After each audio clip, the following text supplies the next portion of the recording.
계속해서 우리는 마귀의 관계에 대하여 살펴보고 있습니다. 그리스도인의 생활은 처음에는 본질적으로 단순하지만 여러분이 그 생활을 시작하자마자 생활 자체 때문이 아니라 본문에서 살펴보고 있는 것들 때문에 복잡성이 있다는 것을 알기 시작합니다. 사도 바울이 고린도 교회에 상기시켜 주는 것처럼 그리스도 안에는 본질적인 단순함이 있습니다. 그러나 마귀는 그리스도를 향한 진실함과 단순함을 복잡하고 어려운 것으로 전복하려고 항상 노력합니다. 그러므로 사도는 여기에서 우리를 대항하는 이 가장 강력한 대적의 성격과 특성을 깨닫도록 우리에게 엄중하게 경고합니다. 우리는 개팍한 그리스도인이 되지 않도록 참된 균형을 유지하는 것이 얼마나 중요한가를 이미 살펴보았습니다. 이제 지성의 경로를 따라오는 특별한 공격에 대해 고찰해 보겠습니다. 지성과 이해력과 지혜라는 선물은 인간에게 주신 하나님의 모든 선물 중에서 가장 큰 선물입니다.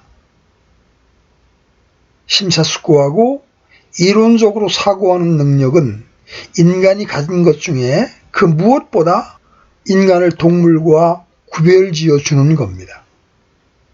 그러나 인간의 타락으로 그것은 이제 가장 큰 위험이 되어버렸습니다. 그러므로 마귀는 지성과 지식과 지혜의 이런 경로를 따라 인간을 공격해왔습니다. 그래서 성경은 이러한 특별한 문제에 대하여 많은 가르침을 줍니다. 우리는 뒤에서 감정과 의지에 대한 마귀의 보다 많은 정면 공격에 대해서도 말하게 될 것입니다. 그러나 오늘은 먼저 이른바 지성에 대해서 이야기해 보겠습니다. 지적인 사람들일수록 우리가 고찰하려는 공격에 노출되기가 더욱 쉽습니다. 배우기를 원치 않는 사람들, 지식에는 흥미가 없는 사람들은 사실 이미 마귀의 관계에 깊이 빠져 있는 겁니다. 생각하기를 거절하고 기독교 신앙에 대해서 지성을 사용하기를 거절하는 사람들은 이미 가장 위험한 상태에 빠져 있는 것입니다. 그들은 불신자로 있거나 또 그들 가운데 종교심이 있는 사람들은 최근에 가장 인기가 있는 새로 생긴 사이비 종교의 희생물이 되기도 합니다. 오늘날 신천지의 희생물이 된 사람들이 이제 그런 케이스입니다. 반면에 어떤 사람은 마음이 가난해져서 복음을 받아들여 구원을 받습니다. 그 후 진리의 지식과 지혜와 이해에 관심을 갖게 될 때, 그때 그 사람에게는 어떤 특별한 유혹과 위험이 찾아오게 됩니다. 성경적 구절을 주목해 봅시다. 사도 바울은 고로새서 2장 8절에서 이렇게 말합니다. 어떤 사람이 철학과 헛된 속임수로 너희를 노략하지 않도록 조심하라. 그것들은 사람들의 전통과 세상의 유치한 원리들을 따르는 것이요 그리스도를 따르는 것이 아니니라. 여기 철학과 헛된 속임수라고 불리는 것이 등장합니다. 이것이 어떻게 마귀의 관계로 사용되는지 생각해 봅시다. 이것은 특히 골로새인들에게 있었던 문제였다는데 일반적으로 동의합니다. 골로새 교회의 구성원들이 매우 지적이었고 지식인들이어서 그로 인해 그들은 이 경로를 따라 특히 유혹에 지배되기가 쉬웠다는 것이 아주 분명합니다. 그러나 그것은 그들에게만 있었던 일은 아니었습니다. 바울이 디모데에게 보낸 첫 번째 서신 디모데전서 1장과 또 사도 바울이 거짓으로 과학이라 불리는 것에 관해서 말한 6장에서도 이와 같은 주제가 뚜렷이 드러나고 있습니다. 참으로 이 주제는 신약 서신서의 여러 곳에서 볼 수 있습니다. 그리고 고린도 후서에서 바울은 그러나 뱀이 자기의 간교함으로 이불을 속인 것 같이 어떤 방법으로든 너희의 마음이 그리스도 안에 있는 단순함에서 떠나 부패될까 대단히 두려워한다고 말합니다. 지성에 대한 강조는 헬라 사상의 특성이 되고 있었습니다. 헬라인들은 매우 지적인 사람들이었습니다. 사도 바울은 갈라디아 사람들에게는 그런 식으로 쓸 필요가 없었습니다. 그들은 훨씬 더 소박한 사람들이었기 때문입니다. 그래서 그는 이러한 지적인 위험에 대해서 그들에게 쓸 필요가 없는 겁니다. 그러나 그는 골로새 사람들에게는 이것을 쓰고 있는 겁니다. 이러한 특별한 위험을 여러 가지 서신서에서 주사해 보는 것은 매우 흥미있는 일입니다. 이렇게 기독교 초기에 이미 이런 위험이 있었던 겁니다. 저는 그것이 오늘날도 신앙생활에서 모든 위험한 것들 중에서 가장 큰 위험일 것이라고 감히 말하고자 합니다. 의심할 여지 없이 결국 기독교 신앙과 진리의 가장 큰 단 하나의 적은 철학입니다. 철학은 진리에 도달하고 진리를 이해하려는 데 있어서 인간의 이성과 인간의 지적인 능력에 최종적인 근거를 두고 있습니다. 궁극적인 문제는 항상 권위의 문제입니다. 진리에 있어서 궁극적인 권위는 무엇입니까? 이것은 절대적으로 중요한데 성경의 가르침에 따르면 처음부터 끝까지 우리의 최고 권위는 하나님의 계시입니다. 이런 문제에 있어서 인간의 전체적인 태도를 정하는 분기점이 있습니다. 우리가 하나님께서 은혜로서 주시기를 기뻐하시는 계시에 전적으로 그리고 오로지 의지하고 있는가?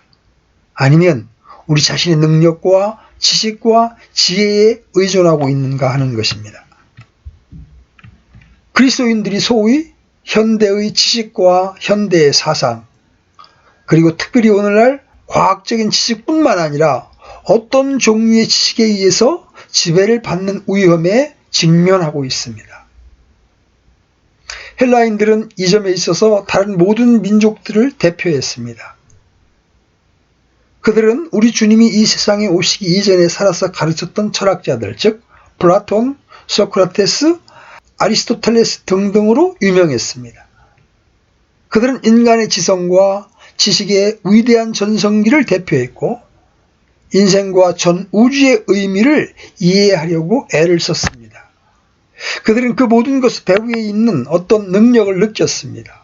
그래서 그들은 여러 가지 신들을 믿었으며 이러한 신들을 달래고 기쁘게 해주려고 했습니다. 사도 바울이 알지 못하는 신에게라는 비문을 새긴 제단을 발견한 것은 헬라 문화의 위대한 중심지인 아테네였습니다. 그들은 이성과 사상과 사유를 통해서 하나님을 찾으려고 했습니다. 이것이 본질적으로 철학입니다. 그러나 성경은 인간이 타락하고 죄 많고 유한하기 때문에 결코 그러한 지식에 도달할 수 없다는 가정에서부터 출발합니다. 이 세상은 자기 지혜로 하나님을 알지 못한다고 하는 고린도전서 1장 21절의 이 말씀이 기독교 메시지의 선결 조건입니다. 성경은 분명하게 선포하죠. 하나님의 지혜에 있어서는 세상이 지혜로 하나님을 알지 못하였으므로 하나님께서 복음 선포의 어리석은 것으로 믿는 자들을 구원하시는 것을 기뻐하셨도다. 이와 같은 절대적인 차이가 있습니다. 우리는 하나님을 알게 되는 것에선 완전히 무력하고 우리는 진리에 도달할 수 없으나 하나님께서는 당신의 무한한 사랑으로 그것을 드러내시기를 기뻐하십니다. 우리가 해야 할 모든 것은 우리 주님의 말씀을 인용해서 어린아이들과 같이 되는 것이라는 이런 토대로부터 복음은 출발합니다. 진실로 내가 너희에게 이르노니 너희가 회심하여 어린아이들과 같이 되지 아니하면 하늘의 왕국에 들어가지 못하리라. 혹은 사도 바울의 말을 인용해서 아무도 자신을 속이지 말라. 너희 가운데서 누구든지 이 세상에서 지혜로운 것처럼 보이려거든 어리석은 자가 되라. 그리하여야 그가 지혜로운 자가 되리라. 다시 말하면 만일 어떤 사람이 지혜롭게 되기를 원한다면 이러한 궁극적인 관점에서 그는 철학자가 되려는 것을 그만두어야 한다는 거죠. 철학자는 세상적으로 지혜로운 사람입니다. 그러므로 만약 어떤 사람이 참으로 지혜롭게 되기를 원한다면 그는 지혜롭게 되기 위해서 미련한 자가 되라고 바울은 말합니다. 미련한 자가 된다는 것은 나는 그것을 할 수 없으며 나의 지성은 충분하지 못하고 현대의 지식은 나를 돕지 못한다는 것을 인정합니다. 나는 하나님께서 주신 계시에 완전히 무지합니다 라고 하는 것을 의미합니다. 이러한 요점에 도달하는 것이 기독교의 출발입니다. 이렇게 말하면 이제 어떤 사람들은 그것은 목매한 것이다. 그것은 지식의 자살이다. 이렇게 비난합니다. 천만의 말씀입니다. 그것은 사람이 이성을 사용하기 때문에 그 이성은 충분하지 않다는 필연적인 결론에 도달한다는 것을 뜻합니다. 재기가 뛰어난 수학자이자 과학자인 파스칼은 이성에는 한계가 있다는 것을 보여주는 것이 이성의 최고의 성취이다라고 말했습니다. 오늘날 주된 문제거리는 사람들이 이성의 한계를 알지 못한다는 겁니다. 그리고 그들은 아직도 자신의 능력으로 이해하려고 합니다. 내가 이성의 한계에 도달할 때 말하자면 나의 이성이 나는 신의 계시를 의뢰하고 믿고 받아들여야만 한다고 나에게 지시할 때 기독교가 나에게서 시작되는 겁니다. 나는 내가 알지 못하고 이해할 수 없다는 것을 고백합니다. 나는 어린아이처럼 되고 길이요 진리요 생명이신 주님의 얼굴을 바라봅니다. 그것이 기독교의 시작입니다. 그러나 여러분이 그런 식으로 그 안에 들어간 순간부터 여러분은 여러분의 지식을 사용하기 시작하고 그것은 성장하고 발전하며 그것은 참으로 무한하게 확장됩니다. 그러한 것이 근본적인 그리스도인의 자세입니다. 그리고 그 길을 통과하지 않으면 아무도 그리스도인이 될 수 없습니다. 왜냐하면 그 밖에 다른 길이 없기 때문입니다. 그러나 우리가 그런 방법으로 그리스도인이 된 순간에 마귀는 우리를 공격하기 시작할 겁니다. 이제 마귀는 자신이 실패했다는 것과 우리가 하나님의 은혜로 그리스도인이 되었다는 것을 알게 되었습니다. 그래서 그는 전혀 새로운 경로를 취하고서 이렇게 말합니다. 오케이, 그렇게 시작하는 거야. 너는 무엇인가 받았음에 틀림없다. 그러나 이제 그리스도인의 생활을 시작하게 되면 너는 성경을 있는 그대로 더 이상 믿을 수 없게 된다. 잘 알지만 성경은 먼 옛날에 쓰여졌지? 그것의 마지막 권은 거의 2000전에 쓰여졌다. 어떤 것은 훨씬 더 오래되었고 수십 세기를 거슬러 올라간다. 물론 그것이 쓰여졌을 때 그것은 아주 최신이었다. 신약은 매우 귀중하나 그것은 고대의 언어로 쓰여졌다. 그래서 아무도 이러한 말씀을 더 이상 이해하지 못한다.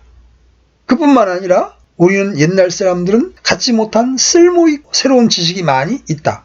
만약에 여러분이 참으로 현대 21세기의 그리스도인이 되기를 원한다면 현대의 지식과 과학의 발견과 같은 것들에 주의를 기울여야 한다. 이를테면 생물학은 우리에게 진화의 사실을 가르쳐주지 않냐. 인간은 성경이 우리에게 말하는 것처럼 창조된 것이 아니고 점차로 진화된 것이다. 그리고 다른 여러 가지 것들이 발견되었다. 인류학은 지식의 많은 것을 첨가해 주었다. 그러므로 인간들은 이제 완전히 다른 위치에 있다. 물론 너도 예수 그리스도를 믿어야 된다. 그러나 마귀는 이렇게 말합니다. 이제 여러분이 마귀의 그러나에 따르는 순간 여러분은 이미 그의 관계에 굴복하고 만 것입니다. 그것이 기독교가 직면하고 있는 가장 큰 위험 중에 하나라고 믿습니다. 제가 이해하기로는 바로 이와 같은 것만을 명시하는 소위 신복음주의가 있습니다. 그들은 복음주의는 최신이 되어야만 한다고 말합니다. 즉 복음주의는 너무 소극적이고 반계몽적이고 과학과 지식에 충분한 주의를 기울이고 있지 않았으며 지적인 품위를 상실해 왔다는 겁니다. 현대의 과학적 지식과 성경의 관계에 대한 문제는 매우 어렵고 복잡한 것입니다. 그러나 그것은 오늘날 마귀가 그것을 조장하고 있는 것만큼 복잡하지는 않은 겁니다. 제가 이해하는 입장은 이렇습니다. 과학이 사실을 취급하는 한 우리는 그것을 받아들여야 합니다. 그러나 그것이 학설을 다루기 시작하면 곧 여러분이 생각할 수 있는 모든 질문을 제기해야 합니다. 현대 문제의 본질은 마귀가 학설과 사실을 혼동시킴으로써 결과를 흐리게 하고 있다는 겁니다. 진화론은 학설에 불과합니다. 즉 그것은 증명된 사실이 아닙니다. 그리고 사람들이 진화론에 관해서 말할 때 그들은 과학적이지 못하고 철학자들처럼 말하고 있는 겁니다. 그것은 순전한 공론입니다. 저는 우리가 절대 공론이나 가설을 우리의 기본적인 권위의 하나로 받아들이지 말아야 한다고 단언합니다. 즉 위대한 기본적인 진실을 성경으로부터만 취하고 받아들여야만 한다는 거죠. 달리 말해서 우리가 인간의 전체적인 본질을 고찰하고 있을 때 우리는 성경에서 그것을 취해야 한다는 겁니다. 내가 죄에 대한 교리를 말씀드릴 때 나는 그것을 성경으로부터 취해야 합니다. 내가 그것을 진화론의 학설에서 취해서는 안 된다는 겁니다. 성경은 나에게 인간은 완전하게 만들어졌으나 뒤에 타락했다고 말합니다. 무슨 학설이 내 앞에 놓일지라도 나는 인간의 현재 상태에 대한 어떤 다른 견해도 믿지 않을 겁니다. 왜냐하면 나는 그것이 틀린 것이라는 것을 알기 때문입니다. 성경은 하나님의 계시입니다. 기독교 구원의 모든 것은 이러한 본질적인 사실에 의존합니다. 만약 제가 진화론의 학설 때문에 인간의 타락을 믿는 것을 그만둔다면 저는 기독교의 구원의 교리를 믿는다고 말할 수 없는 겁니다. 나의 권위를 바꾸어 놓으려고 시도하는 것이 마귀의 음흉함의 가장 중요한 부분입니다. 마귀는 과학이 이렇게 가르치고 있기 때문에 타락과 죄에 대한 성경의 교리를 더 이상 믿지 말아야 한다고 암시합니다. 그리고 만일 내가 그의 제안에 대해서 우물쭈물한다면 그 순간에 나는 계시의 영역 밖으로 나가서 헤매는 꼴이 됩니다. 이 세상의 신에 의해 혼미하게 돼서 하나님의 말씀을 불신하게 되는 겁니다. 그러므로 우리는 철학과 헛된 속임수를 경계해야 합니다. 사도 바울은 고린도전서 1장에서 그가 그리스도의 십자가를 설명하기를 이 일을 말의 지혜로 하지 아니함은 그리스도의 십자가가 무효가 되지 않게 하려 함이라고 우리에게 말합니다. 인간은 그리스도의 십자가를 믿음으로 시작할지도 모릅니다. 그러나 그가 철학을 들여오고 그것에 의해 영향을 받게 된다면 그는 다른 어떤 것을 말하는 것으로 끝날 것이고 그렇게 해서 그리스도의 십자가를 헛되게 하는 겁니다. 그의 최초의 믿음과 자세와는 전적으로 그리고 근본적으로 다른 어떤 것으로 끝날 것입니다. 신약의 서신서는 그런 가능성 때문에 쓰여져야만 했습니다. 어떤 영리한 철학자들은 십자가의 영광을 어떤 아름다운 철학적 사상으로 승화시켰습니다. 바로 그 이유 때문에 사도가 그것을 철학과 헛된 속임수라고 부르는 겁니다. 철학과 헛된 속임수는 우리로 하여금 성경에 주어진 계시의 어떤 것에 말려들게 합니다. 그러므로 우리는 성경 이해의 어떤 권위라도 받아들이는 순간 마귀의 관계에 이미 굴복한 것입니다. 조심하십시오. 그리스도의 교회가 오늘날과 같은 그런 상태로 매우 널리 퍼져 있는 것은 제가 생각하기에 지난 수백 년 동안의 신학교에서 철학의 교훈을 가르쳤기 때문이라고 봅니다. 그것이 기독교 진리의 가장 큰 적입니다. 만약 사람이 철학에 의해서 그리스도인이 된다면 그것은 얼마나 불공평하고 불충분할 것인지요. 아프리카의 중심에 애국 선교사를 보내는 것은 아무 의미도 없을 것입니다. 도대체 어떻게 그들이 아무것도 모르고 읽을 수조차 없고 생각할 수도 없는 사람들에게 복음을 전할 수 있단 말입니까? 그 모든 짓은 아무런 의미가 없을 것입니다. 그러나 사실은 그렇지 않습니다. 우리가 복음을 받아들일 때 우리는 다 모두 같은 것입니다. 아무리 위대한 철학자일지라도 가장 무지하고 무식한 이교도와 마찬가지로 어리석은 자입니다. 이것이 바로 근본적인 기독교입니다. 그렇게 된 것을 하나님께 감사하십시오. 그 애의 것은 하나님의 구원 방법이 아닙니다. 그리고 그것은 불충분하고 불공정할 것입니다. 여러분은 복음을 들을 때에 다음과 같이 말함으로 시작해야만 합니다. 하나님께서는 놀라운 사랑과 은혜로 이러한 일들을 은혜스럽게 나타내기를 기뻐하셨습니다. 그리고 저는 그것을 기뻐하겠습니다. 저는 그것들을 다 이해할 수 없습니다. 그러나 그것들은 너무나 거룩합니다. 그러므로 여러분은 앞으로 어떤 사람이 여러분에게 와서 난 이걸 이해할 수 없습니다. 이것을 내게 설명해 주시겠습니까? 라고 말할 때 여러분은 나는 할 수 없습니다. 나 자신도 모릅니다 하고 말하는 것을 두려워하지 말아야 합니다. 우리는 모르는 일이 너무나 많습니다. 창세기 처음 몇 장을 읽어보십시오. 거기에는 우리가 분명히 알지 못하는 것들에 관한 일들이 있습니다. 저는 그것들을 이해하지 못합니다. 그러나 저는 그것을 걱정하지 않습니다. 제가 알고 있는 모든 것은 히브리서의 저자가 11장 3절에서 말씀하는 바와 같습니다. 즉 믿음을 통해 우리는 세상들이 하나님의 말씀으로 지어준 줄 깨닫나니 그런즉 보이는 것들은 나타나 보이는 것들로 만들어지지 아니하였느니라. 그것이 창조에 대한 진리입니다. 그리고 저는 거기서 들은 것 이상은 아무것도 모릅니다. 저의 지식에는 많은 결함이 있습니다. 그러나 그것이 저를 걱정시키지는 않습니다. 저는 하나님께서 계시고 하나님께서는 창조주라는 지식으로 만족합니다. 태초에 하나님께서는 하늘과 땅과 그 안에 있는 모든 것을 창조하셨습니다. 하나님께서는 당신의 형상대로 인간을 만드셨습니다. 그것을 저는 확신합니다. 인간이 하나님의 형상으로 된 유일한 피조물이라는 것에는 의심할 여지가 없습니다. 그러면 왜 인간은 오늘날과 같이 되었을까요? 인간은 반역하고 타락했습니다. 저는 그것을 확신합니다. 그 자세한 내용은 제가 확실히 알 수 없는 일이 많이 있습니다. 그러나 걱정하지 마십시오. 바로 나는 모른다고만 말하십시오. 언젠가는 결정적인 계시를 받게 될 겁니다. 그러나 내가 이 세상에 있는 동안 오매한 일은 우리 하나님께 속하였거니와 나타난 일은 우리에게 속하였다고 말할 것입니다. 나타나는 것에 대한 지식 이상의 것을 알려고 하지 마십시오. 그리고 여러분이 이해할 수 없는 것을 이해하려고 하는 생각은 조금도 갖지 마십시오. 어떻게 하나의 인격 안에 두 가지의 본질이 있을 수 있는가? 혹은 인간에게 영혼이 어디에 있는가? 영혼과 육체의 관계는 무엇인가라는 의문을 다시 제기해 봅시다. 우리는 그 대답을 분명하게 알지 못합니다. 그렇지만 우리는 영혼을 가지고 있다는 것을 압니다. 우리가 이러한 것들을 이해할 수는 없습니다. 그것들은 신비입니다. 사람들이 지식이 자라면 자랄수록 그 모든 것에 대한 신비는 더욱 커집니다. 원자를 보십시오. 우리는 원자를 쪼갰다. 우리는 이제 이해한다고 사람들은 말합니다. 우리는 이 상상할 수도 없는 힘이 어떻게 이 작은 물질 속에 응집되어 있는가를 알고 있습니다. 물론 우리는 그것을 이해할 수는 없습니다. 그것은 크고 놀라운 신비입니다. 지식이 진보하면 할수록 신비는 더욱 커집니다. 그렇다면 나타난 것으로 만족합시다. 이제 또 다른 방면을 고찰해 보도록 합시다.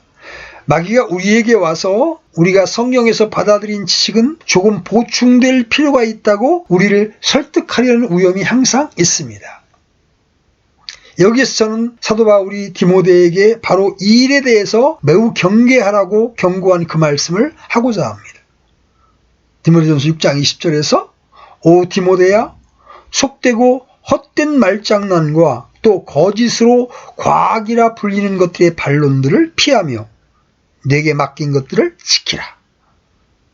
속되고 헛된 말장난과 또 거짓으로 과학이라고 불리는 것들의 반론들인 철학자들의 작품과 변론에 대한 얼마나 놀라운 말씀입니까? 이것은 현대 과학을 의미하는 것이 아니고 복음을 반대하는 지식을 의미하는 겁니다. 바울은 사실상 이렇게 말하는 것이죠. 디모데야, 헛된 말과 지식에서 너 자신을 지키는 일은 하나뿐이다. 내게 부탁한 것을 꼭 붙잡아라. 그것을 지키고 보호해라. 결코 주의를 딴 데로 돌리지 마라. 거기에서 단단히 너 자신을 지키라. 다른 사람들은 철학을 따라갔고 그들은 믿음에서 벗어났다. 그 믿음에 관하여는 사도 바울이 디모데 자신에게 경고하고 다른 사람들에게 경고하도록 간곡히 부탁한 것에 반대되는 특별한 이단들을 그들의 믿음이 받아들임으로써 이미 파산한 사람들에 대해 디모데에게 전해 말한 적이 있었습니다. 그리고 그것은 일종의 철학과 신비주의의 혼합물이었습니다. 철학 다음으로는 신비주의가 분명히 주요한 위험입니다. 신비주의는 직접적인 지식에 대한 욕망의 결과요 표현입니다. 신비주의에는 옳은 것도 있습니다. 왜냐하면 우리는 하나님을 알려고 하기 때문입니다. 그러나 마귀가 신비주의를 소개하는 것은 바로 우리가 하나님을 알려고 하는 그것 때문입니다. 그것은 성경이 가르치는 것보다 훨씬 쉬운 방법으로 하나님에 대한 즉각적이고 직접적인 지식을 갖는 것이 가능하다고 가르칩니다. 우리는 사이비를 다룰 때 그것에 대해 언급했습니다. 그리고 그것들은 모두 그러한 생각에 근거를 두고 있습니다. 그러나 사이비를 떠나서 신비주의의 이름을 추종하는 여러 가지의 운동이 교회 안에 있습니다.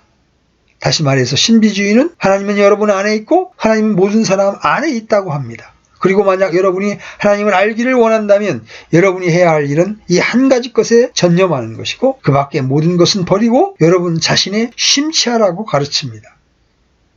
여러분은 일종의 부정적인 면과 자신을 망각하는 단계를 지나게 되면 무언가를 깨닫는 단계에 이르게 될 것입니다. 그래서 여러분은 소위 신비적인 방법을 취하고 또 신비적인 방법에는 여러 가지 단계를 갖게 될 것입니다.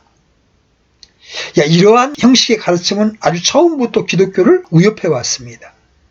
그것은 디모데가 목회하고 있던 그리스도인들을 위협하고 있었습니다. 그리고 그것은 골로새에 있는 그리스도인들을 위협하고 있었습니다. 그것은 유대교의 가르침과 신비 종교에서 따온 신비주의와 기묘하게 혼합된 것이었습니다. 철학과 신비주의는 둘 다 성경을 무시하는 것이기 때문에 잘못입니다. 여러분은 결코 자신의 심취함으로써 하나님의 지식에 도달할 수 없을 것입니다. 주 예수 그리스도와 그리스도 안에 있는 충만하고 완전한 계시를 떠나서는 하나님을 아는 궁극적인 지식은 없습니다. 고로새 2장 9절에서는 그분 안에는 하나님의 신격의 모든 충만이 몸으로 거한다고 기록되어 있습니다. 주님을 떠나서는 하나님께 가는 직접적인 길은 없습니다. 여러분은 이 위대한 교리를 무시할 수 없는 겁니다. 그러므로 철학과 헛된 속임수를 경계하십시오.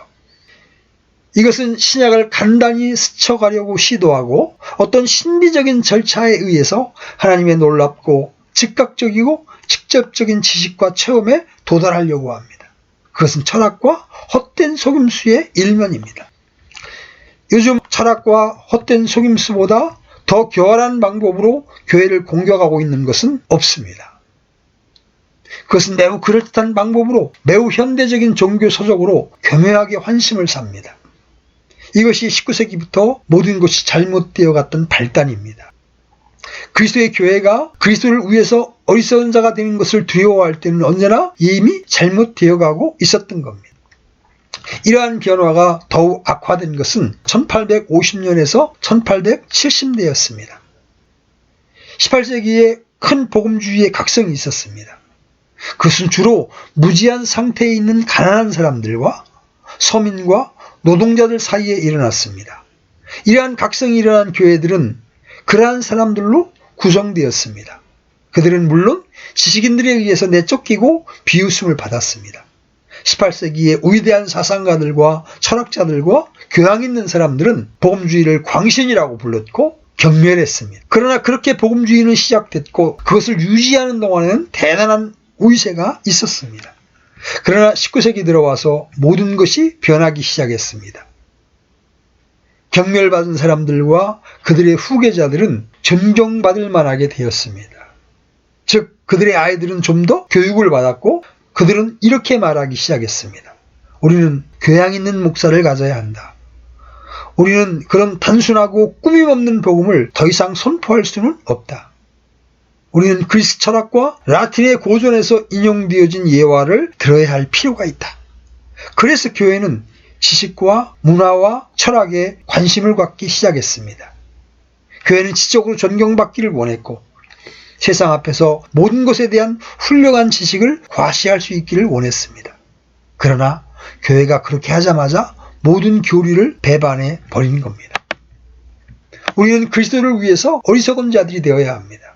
만약 여러분이 기독교 복음을 믿는다면 사람들은 여러분에게 말하기를 아니 당신은 아직도 그것을 믿습니까? 당신은 아직도 죄를 믿습니까? 심리학에서는 오래전에 그것을 설명했습니다. 이렇게 말할 것입니다. 그들은 여러분을 비웃을 것입니다. 당신은 아직도 성경을 믿습니까? 당신은 아직도 그것을 당신의 최종 권위로 받아들입니까?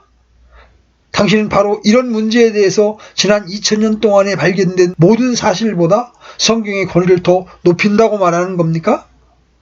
만약 여러분이 그렇습니다, 성경은 여전히 진리입니다, 그리고 유일한 진리이기 때문입니다라고 부끄러움 없이 말하지 않는다면 여러분은 이미 철학과 헛된 속임수에 굴복당한 것입니다. 우리는 그리스도를 위해서 어리석은 자들이 되기로 작정되었습니다. 바울은 갈라디아서 6장 14절에서 이렇게 말하죠. 그러나 나는 우리 주 예수 그리스도의 십자가에 결코 어떤 것도 자랑할 수 없나니 그분으로 말미암아 세상이 나에 대하여 십자가에 못 박혀 있고 나 또한 세상에 대하여 그러하니라. 바울은 교회의 성도들을 노략하는 두 가지로 철학과 헛된 속임수를 지목했습니다. 바울 당대의 그리스도는 철학이 융성했습니다. 금욕주의를 통해 인간은 더 나은 인간이 될 수 있다고 믿었습니다. 금욕과 고행, 수련 등은 모든 종교의 핵심이기도 한데 그리스도인들 역시 이러한 영향을 받아서 수행과 영성 수련을 위해 금식을 하고 자기 몸을 괴롭히는 등의 일을 했습니다. 쾌락주의를 통해 인생의 목적은 행복이며 쾌락이라며 유의를 추구하는 사람들도 있었습니다.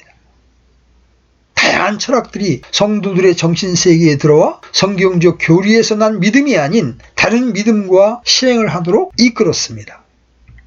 오늘날 교회에 들어온 철학은 무엇입니까? 배금주의입니다. 이기주의, 개인주의, 인본주의, 경험주의, 실용주의, 상황윤리 등이 현대 교회에 널리 성행하는 철학입니다. 많은 성도들이 성경의 가르침보다 학교에서 배우고 언론을 통해 듣는 이러한 철학에 더 깊이 물들어 있습니다. 영적인 힘보다 물리적인 힘을 더 추구하는 교회 역시 그렇습니다. 헛된 속임수란 성경과 다른 가르침이 성경과 조화를 이루는 듯이 선포되는 겁니다. 적극적인 사고방식, 긍정적 사고방식, 성공과 형통, 축복, 복음 등이 모두 그런 겁니다. 영향력 있는 그리스도인, 성공하는 그리스도인이 되자. 출세해서 세상에 충격과 변화를 주자. 잘 살아서 다른 사람들이 부러워하도록 하자.